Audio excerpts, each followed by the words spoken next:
Les plantes médicinales dans la Bible. Bienvenue dans cette exploration des plantes médicinales mentionnées dans la Bible.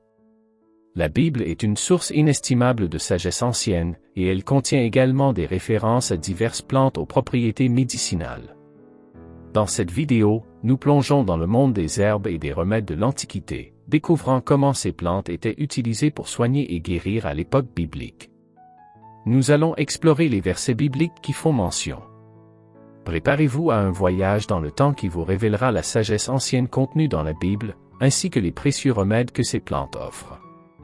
Rejoignez-nous alors que nous explorons les plantes médicinales dans la Bible, remèdes et sagesse ancienne. 1. L'hysope. L'hysope, cette plante médicinale et rituelle, trouve sa mention à plusieurs reprises dans la Bible. L'un de ces passages se trouve dans le psaume 51 verset 7, où il est écrit « Tu purifieras avec l'hysope, et je serai pur ».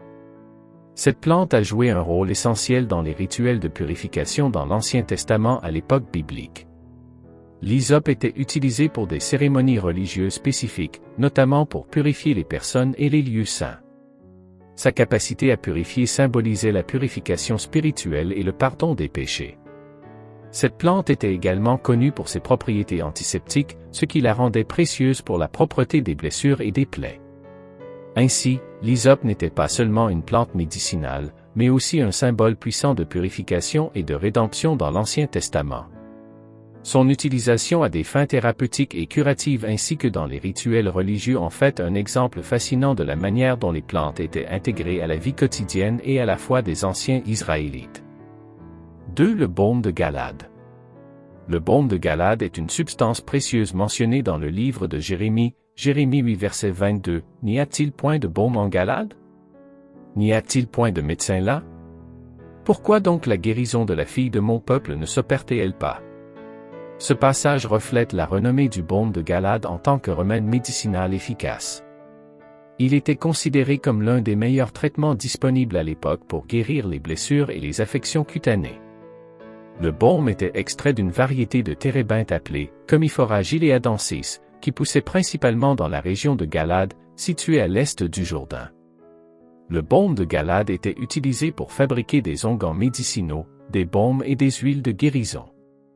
Il avait des propriétés anti-inflammatoires, analgésiques et antiseptiques qui le rendaient efficace pour traiter les blessures, les brûlures, les éruptions cutanées et d'autres problèmes dermatologiques. L'utilisation du baume de Galade pour soulager la douleur et favoriser la guérison était courante à l'époque biblique. Son association avec la guérison est devenue un symbole de l'espoir de guérison divine, comme le suggère le passage de Jérémie. Il était considéré comme un don précieux de la nature, et son absence était perçue comme un obstacle à la guérison. Ainsi, le baume de Galade occupe une place spéciale dans l'histoire médicinale de la Bible en tant que remède curatif précieux, et il est cité à plusieurs reprises pour souligner son importance dans la recherche de la guérison. 3. Le cumin. Le cumin est effectivement mentionné dans le livre d'Ésaïe, Ésaïe 28 verset 25, de la Bible, où il est écrit « Lorsqu'il aplanira la surface de son terrain, ne la défoncera-t-il pas avec le traîneau, et ne la battra-t-il pas au moyen du rouleau du char ?» Cette référence au cumin dans le contexte de l'agriculture biblique nous montre que cette épice était cultivée et reproduite à cette époque. Le cumin était et est toujours utilisé comme une herbe aromatique et une épice dans de nombreuses cuisines du Moyen-Orient et d'Asie. Il possède une saveur distincte et est souvent ajouté aux plats pour améliorer leur goût. En plus de son utilisation culinaire, le cumin a également été reconnu pour ses propriétés médicinales. Dans la médecine traditionnelle, il était utilisé pour ses vertus digestives, ses propriétés antioxydantes et son potentiel anti-inflammatoire. Il était parfois utilisé pour soulager les troubles digestifs et pour favoriser la digestion. 4. L'aloe vera. L'aloe vera, une plante bien connue pour ses propriétés médicinales et apaisantes, est effectivement mentionnée dans l'Évangile de Jean, Jean 19 versets 39 à 40, lors de l'embaumement du corps de Jésus. Voici ce passage, Nicodème, qui premièrement venu était de nuit vers Jésus, vint aussi, apportant un mélange de myrrhe et d'aloès, environ 100 livres. Ils prirent donc le corps de Jésus, et l'enveloppèrent de linge, avec les aromates, comme la manière des Juifs est d'ensevelir.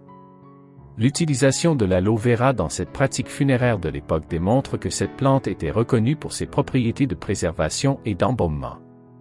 L'aloe vera a des qualités antiseptiques et anti-inflammatoires, ce qui en faisait un choix approprié pour la préparation des corps décédés.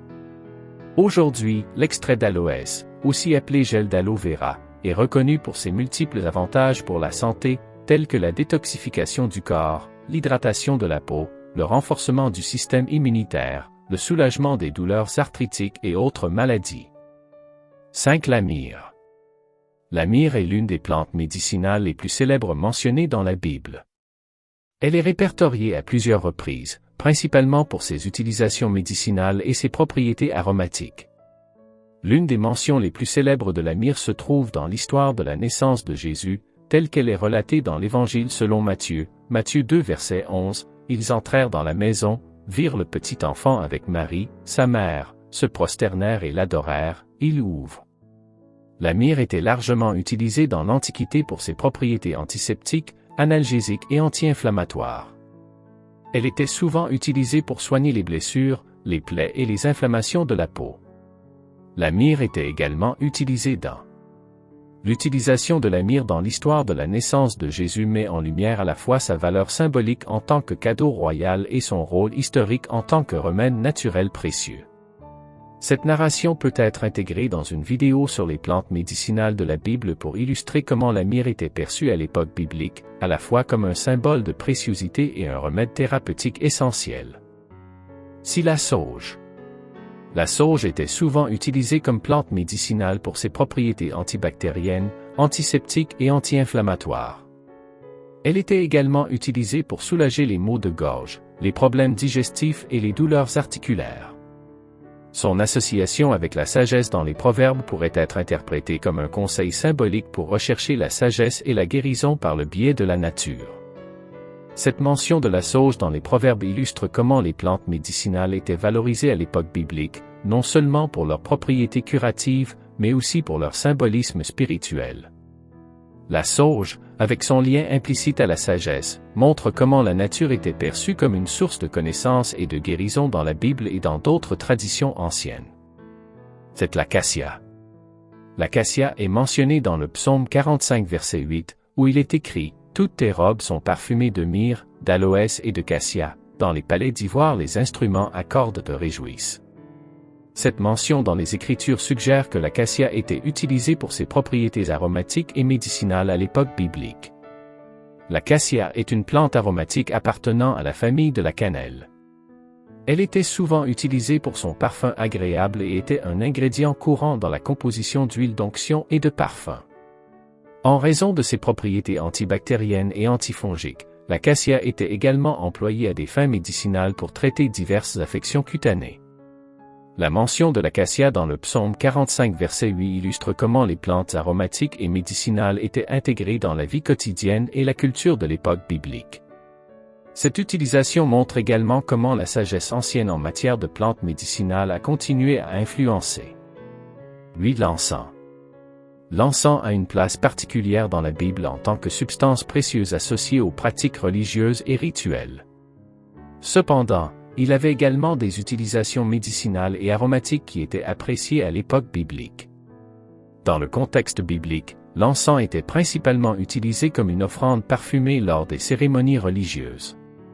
Par exemple, dans l'Ancien Testament, il est mentionné que l'encens était brûlé sur l'autel des parfums dans le tabernacle et plus tard dans le temple de Jérusalem, Exode 30 versets 1 à 10. Cette utilisation était considérée comme une offrande agréable à Dieu et symbolisait la prière et l'adoration. Cependant, l'encens avait également des usages médicinaux et aromatiques. Ses propriétés calmantes en font un remède populaire pour soulager divers maux, notamment les maux de tête, l'anxiété et le stress. Les parfums dégagés par l'encens étaient également appréciés pour leur capacité à purifier l'air et à créer une atmosphère apaisante. Le livre des Proverbes, Proverbe 27 verset 9, évoque l'encens en tant que source de réjouissance, l'huile et l'encens réjouissent le cœur. Cette référence suggère que l'encens avait un effet positif sur le bien-être émotionnel et mental des individus.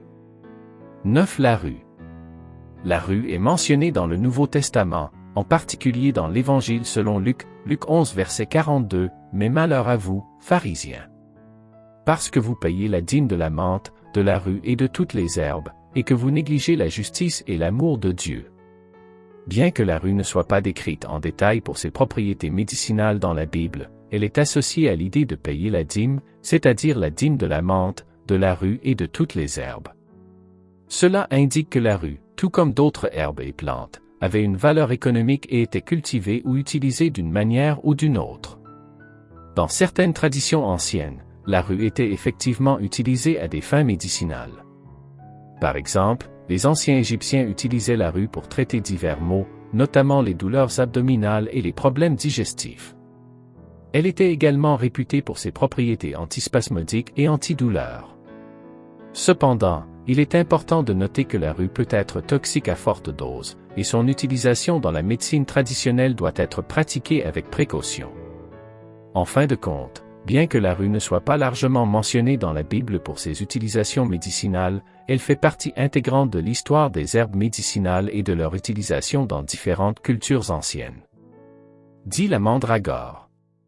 La mandragore est mentionnée dans le Cantique des Cantiques, Cantique des Cantiques 7 verset 13, les mandragores répandent leur parfum, et à nos portes il y a toutes sortes de fruits excellents, nouveaux et anciens, ô mon bien-aimé, je les ai gardés pour toi. La mandragore est une plante qui a suscité de nombreuses interprétations à travers l'histoire en raison de son apparition dans la Bible. Dans certaines traditions anciennes, elle a été associée à des propriétés aphrodisiaques, et on croyait que ses racines étranges, qui ressemblent parfois à la forme du corps humain, avaient des pouvoirs magiques. Cependant, il est important de noter que la description de la mandragore dans le Cantique des Cantiques ne précise pas ses utilisations médicinales ou aphrodisiaques. Au contraire, elle est évoquée dans un contexte poétique et symbolique, représentant peut-être la beauté et la délicatesse des choses précieuses qui sont gardées pour le bien-aimé. De nos jours, la mandragore est davantage considérée comme une plante de curiosité historique que comme un remède médical ou un aphrodisiaque. Sa mention dans le Cantique des Cantiques rappelle la richesse du symbolique et de la poésie qui imprègne la Bible. Alors que nous arrivons à la fin de ce voyage à travers les pages sacrées de la Bible, nous emportons avec nous une leçon précieuse, la nature, ses plantes et ses herbes, nous offront bien plus que des remèdes pour le corps, elles apaisent également. Les plantes médicinales, depuis des temps bibliques jusqu'à aujourd'hui, continuent de nous rappeler la profonde interconnexion entre la création et notre bien-être.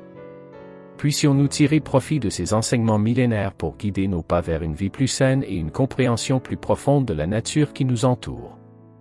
Que chaque feuille, chaque tige et chaque racine continue de nous rappeler la sagesse intemporelle inscrite dans les pages de la Bible. Nous espérons que cette exploration des plantes médicinales dans la Bible a été enrichissante pour vous, et nous vous invitons à continuer à explorer les merveilles de la spiritualité et de la nature qui nous entoure. Restez curieux, continuez à apprendre, et que votre chemin soit toujours illuminé par la sagesse ancienne et la beauté de la création. Merci de vous être joints à nous dans cette aventure spirituelle. N'hésitez pas à partager vos réflexions et vos témoignages dans la section des commentaires ci-dessous. N'oubliez pas de vous abonner à la chaîne et de cliquer sur la cloche de notification pour être informé des prochaines vidéos. Soyez richement bénis.